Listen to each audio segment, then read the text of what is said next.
convention. It is a first of its kind event, and thank you very much, Cabinet Secretary, for stepping into this room today. We appreciate it. We have you until 1:30 p.m, so I will come to you immediately after the statement. Thank you. Today brings together the Highland Convention, the South of Scotland Convention, the North East Scotland Convention, and community councils from Shetland, Ayrshire, Perthshire, and many in between. Last night we heard from the Community Council of Iona. Please, may we join. This convention is not an activist group. It is made up of community councils, elected representatives, the first tier of Scottish democracy. We have engineers, we have environmentalists, architects, teachers, nurses, care workers, reasonable people who care deeply about their landscapes and their communities. Cabinet Secretary, you are speaking directly to the very communities expected to host the infrastructure you talk about here in Holyrood, the backbone of rural Scotland. This convention, and this is very important, this convention is apolitical. It is made up of community councils with members of all political parties and none. That is very important to us as a convention. We are not here to land a punch on the government. We are here to propose solutions. What we are seeing is industrialisation being done to our communities no matter what, and that needs to change. The convention recognises the impact of climate change and the need for Scotland to transform its energy system. But what we cannot support is a chaotic rollout without proper democratic involvement and without a national energy plan being in place. Community councils are grappling with multiple complex applications. Our planning departments are utterly overwhelmed. The system is failing, and we are calling for a time-limited pause.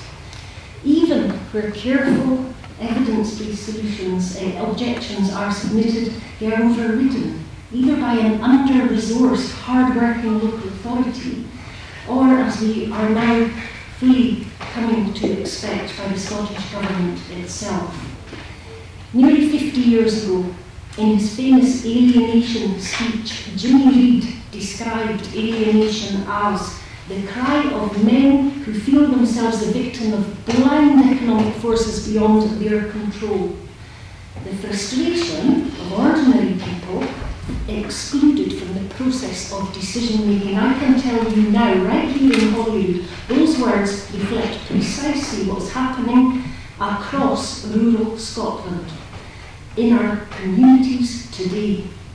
That is a concern for us as a nation, and we are here to try and map a reasonable way ahead to avoid that alienation. Our solutions are clear. First, a time-limited pause on major applications, not to halt progress, but to ensure Scotland gets this once-in-a-generation transition right. This pause will allow our government to bring forward the long-promised standalone national energy policy. At present, major infrastructure is being consented to in our communities without a full coherent national framework being in place. That is an absurdity. It is putting the cart before the horse, and it is merely increasing our constraint payments bill. Secondly, there is a need for a series of coherent economic impact assessments to consider the impact on rural communities where tourism or agriculture is the main driver of our economies, to understand the impact on those already existing jobs and indeed on our own food security as a nation. Thirdly, the establishment of a planning inquiry commission across Scotland. Such a commission is provided for in our own Scots planning law. It's for use whenever matters of national planning significance arise. It is difficult to imagine anything more nationally significant than the transformation of Scotland's energy generation and transmission system. Cabinet Secretary, it merely requires a ministerial instruction to get the ball rolling because the legislation is already there. Such a commission would allow the Scottish Government to hear properly from all stakeholders and to assess the community and cumulative impacts that are currently being considered, as we all know, in a salami-sliced, piecemeal manner across Scotland, and that needs to change. And finally, the Strategic Spatial Energy Plan is called the SSEP. It is hurtling towards us. We expect, or we are told, that it will come to fruition in 2027. That document has thus far been developed with no input from communities. There is an opportunity now, Cabinet Secretary, to remedy that. The second phase of the SSEP mentions community engagement, but there is no detail about how that will happen or when. Scottish Government is a co-commissioner of the SSEP, so you do have influence.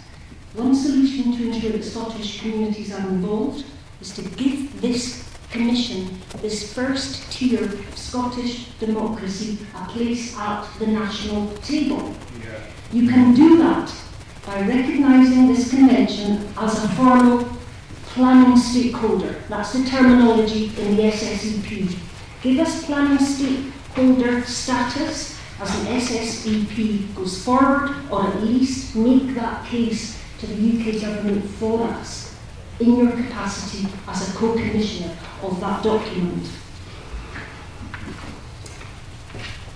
We will provide a delegate working group to provide that voice. This convention could provide that delegate working group to sit on the SSEP. I respectfully propose that to you, Cabinet Secretary. This is not today about constraint payments. It is not about bigger issues beyond those that we have raised in our unified statement and regarding the SSEP. And I kindly, warmly invite you, Ms Martin, to now respond to the asks of the Convention. Thank you.